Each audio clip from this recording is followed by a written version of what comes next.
வணக்கம் நண்பர்களே. இந்த வீடியோவில் வந்து ரோஸ் பராமரிப்பு, ரோஜா செடி எப்படி பராமரிக்கிறது, ஒரு அருமையான ஒரு வளர்ச்சிக்கு எப்படி நம்மளே உருவாக்குறது அப்படிங்கிறத பற்றி பார்க்க போகிறோம். வாங்க வீடியோக்குள்ளே போகலாம்.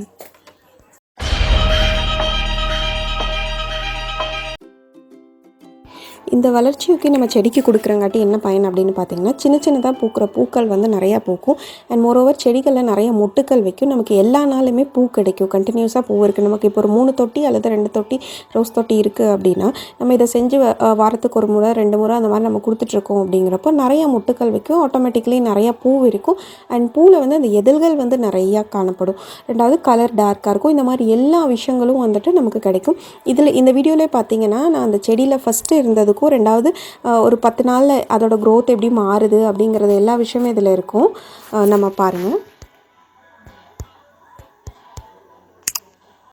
இது செய்கிறக்கு தேவையான பொருள் வந்துட்டு புளிச்ச தயிர் அண்ட் புளிச்ச மாவு, இட்லி மாவு ஆட்டி வைக்கிறோம் இல்லைங்களா, அது ரெண்டுமே வந்துட்டு ஒரு 2 நாள் வந்து ஒரு கண்டெய்னரில் போட்டுட்டு வெளியில் வச்சிட்டிங்க அப்படின்னா ஆட்டோமேட்டிக்காக நல்லா புளிச்சிரும். அது புளிச்சதுக்கப்புறம் அதை வந்துட்டு தண்ணி ஊற்றி நல்லா கையிலையே அடிச்சிருங்க. மிக்சியில் அடிக்கணும்னு தேவையில்லை. நல்லா கையிலையே அடித்து அதை வந்து வடிகட்டணும் அந்த மாதிரி எதுவுமே தேவை கிடையாது.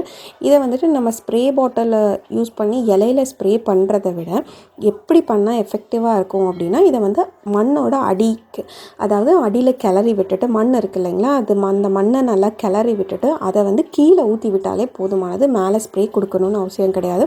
ஸோ கீழே ஊற்றி விடுங்க. கீழே வந்து இது 2 நாளைக்கு ஒரு தடவை, அட்லீஸ்ட் வாரத்துக்கு ஒரு முறை அந்த மாதிரியாவது நம்ம கொடுத்துட்டே வந்துட்ருக்கோம். அப்படிங்கிறப்போ இந்த மாதிரி நமக்கு எல்லா விஷயங்களும் நடக்கும். பூவோட இதழ்கள் நிறையா ஆகும், நிறைய மொட்டுக்கள் வைக்கும். இந்த மாதிரி எல்லா விஷயங்களுமே வந்துட்டு ரோஸ் செடியில் ப்ராப்ளம்னு நம்ம பார்க்குற எல்லா விஷயங்களுக்குமே இது வந்து ரொம்பவே ஹெல்ப்ஃபுல்லாக இருக்கும். இது ஏன்னு பார்த்தோன்னா, இது நம்ம புளிக்க வைக்கிறங்காட்டி மைக்ரோ ஆர்கானிசம் அதுக்குள்ளே நிறைய க்ரியேட் ஆகும். அது ஒன்ஸ் நம்ம இதுக்குள்ளே கொடுக்கும்போது அதுக்குள்ளே நடக்கிற ரியாக்ஷனில் நமக்கு செடிக்கு தேவையான அத்தனை விஷயங்களும் அதில் கிடைக்கும். நம்ம இந்த தண்ணியை வந்துட்டு நம்ம செடிக்கு கொடுக்குறது வந்து சாயந்தரம் போல் ஒரு 5 மணிக்கு அந்த மாதிரி கொடுக்கலாம். 5 to 6 அந்த மாதிரி கொடுத்துட்டோம்னா, அதாவது முழு ராத்திரி வந்து அந்த மண்ணுக்குள்ளே இந்த தண்ணியோடு இருக்கும். அப்போ வந்து அது ரியாக்ட் ஆகிறதுக்கு, அந்த ஆக்ஷன் நடக்கிறதுக்கு வந்து போதுமான டைமை வந்து அவங்களுக்கு கிடைக்கும். அதுவே நம்ம காலையில் கொடுக்குறோம் அப்படின்னு பார்க்குறப்போ உங்களுக்கு சூரிய ஒளி வரும். அந்த நேரத்தில் அதை கொடுக்குற விட சூரிய மறைவுக்கு அப்புறம் இல்லைன்னா ஏர்லி மார்னிங்காக அந்த மாதிரி கொடுக்குறப்போ ரொம்பவே ரிசல்ட்டு நல்லாயிருக்கும். அதனால் அது கொடுக்குற டைம் வந்துட்டு இந்த மாதிரி பார்த்து கொடுத்துக்கோங்க. அண்ட் இன்னொரு முக்கியமான விஷயம் என்னென்னா, மழை டைமு, இப்போ மழை வந்துட்டுருக்கு அப்படின்னா அந்த மாதிரி டைமில் இந்த மாதிரி வளர்ச்சி ஊக்கிகள் எதுவும் கொடுக்க வேண்டாம். பிகாஸ் நம்ம அதை எவ்வளோ தான் கொடுத்தாலும் அது மழை தண்ணியில் அது போயிடும். அப்போ இது கூட அது சேர்ந்து அது ஆக்ட் பண்ணி நமக்கு ரிசல்ட் ப்ரொடியூஸ் பண்ணுறது வந்து கஷ்டம். ஸோ மழை டைம் அண்ட் மோரோவர் வந்து இந்த வெயில் டைம், இது 2 விஷயத்தையும் நம்ம அவாய்ட் பண்ணிவிட்டு நம்ம இதை வந்து ரெகுலராக கொடுத்துட்டு வந்தோம் அப்படின்னா நல்ல ஒரு ரிசல்ட்டை அச்சீவ் பண்ணலாம். இந்த வளர்ச்சிக்கு செய்கிறதுக்கு செலவுன்னு பார்த்தா நமக்கு எதுவுமே இருக்காது. நம்ம வீட்டில் இருக்க பொருட்களை மட்டுமே வச்சு செய்ய போகிறோம். இது பார்த்திங்கன்னா வாரத்துக்கு ஒரு முறை கொடுக்குறது வந்து செடிக்கு ரொம்பவே நல்லது. அது போக விவசாயத்தில் பயன்படுத்துகிற பெரிய ஒரு வளர்ச்சிக்கு அதை பற்றியும் நம்ம சேனலில் அடுத்ததாக ரிலீஸ் ஆக போகுது. அதுவுமே வந்துட்டு ரொம்பவே நல்லாயிருக்கும். இந்த வீட்டு தோட்டம் வச்சுருக்கிறவங்க எல்லாருமே இந்த வளர்ச்சி ஊக்கியை கூடிய சீக்கிரத்தில் அந்த வீடியோ ரிலீஸ் ஆகும். அந்த வளர்ச்சி ஊக்கியவும் நீங்கள் செஞ்சு வச்சிங்க அப்படின்னா நம்ம பூச்செடி ஆகட்டும், காய் பழங்கள் எல்லா வகையான செடிகளுக்குமே வந்து அது ரொம்பவே பயனுள்ளதாக இருக்கும்.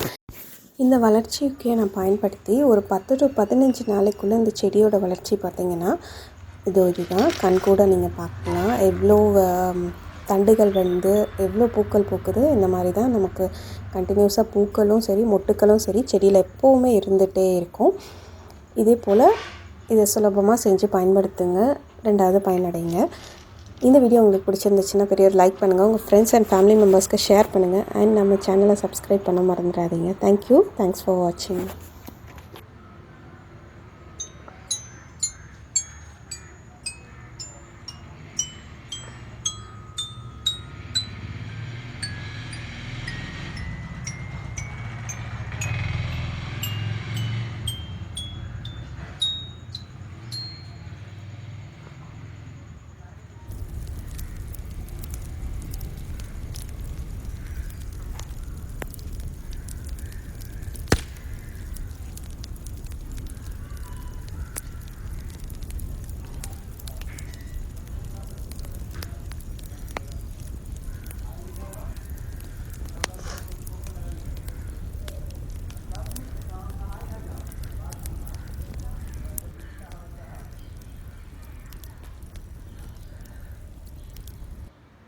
லைக் பண்ணுங்கள், ஷேர் பண்ணுங்கள், சப்ஸ்கிரைப் பண்ண வந்துடாதீங்க.